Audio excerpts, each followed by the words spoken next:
আজকে আপনি আহ, না খেয়ে থাকলে আপনাকে কিন্তু দুই নালা ভাত খাওয়াবে না অন্য। আমরা আমরা কেউ একদম শুদ্ধ না, আমরা কেউ ভালো না। কোনো একটা ঝামেলা হবে সংসারী পারিবারিক, কোন আর্টিস্টে কার সাথে প্রেম করলো, কার সাথে লুকিয়ে বিয়ে করলো, কার কয়টা বাচ্চা হলো, কে দুবাই গেল, কে সৌদি আরব গেল, কে ইউএসএ গেলো, এটা দেখার দরকার নেই। প্রত্যেকটা মানুষের পার্সোনাল ব্যাপার থাকে। আমরা যখন একটা কাজ করি বা একটা কাজ যখন রিলিজ হয়, তখন অনেক করে আপনাদের ফোন দিতে হয়, খুব করে ইনভাইট করতে হয়। অনেকে ভালোবেসে সাপোর্ট করে, অনেকে টাকা না দিলে সাপোর্ট করতে আসে না।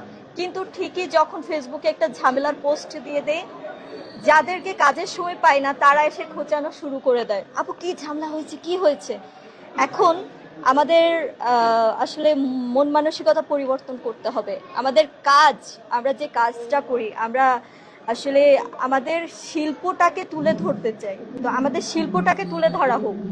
কোনো একটা ঝামেলা হবে সংসারী পারিবারিক, কোন আর্টিস্টে কার সাথে প্রেম করলো, কার সাথে লুকিয়ে বিয়ে করলো, কার কয়টা বাচ্চা হলো, কে দুবাই গেল, কে সৌদি আরব গেল, কে ইউএসএ গেলো, এটা দেখার দরকার নেই। প্রত্যেকটা মানুষের পার্সোনাল ব্যাপার থাকে। আজকে আপনি আহ, না খেয়ে থাকলে আপনাকে কিন্তু দুই নালা ভাত খাওয়াবে না অন্য কেউ এসে। তো আপনার রিজিক আপনারই অর্জন করতে হবে। তো মানুষের পিছনে না লেগে মানুষের ভালোটার পিছনে লাগা আসলে উচিত। আমরা আমরা কেউ একদম শুদ্ধ না, আমরা কেউ ভালো না, আবার কেউ খারাপ না।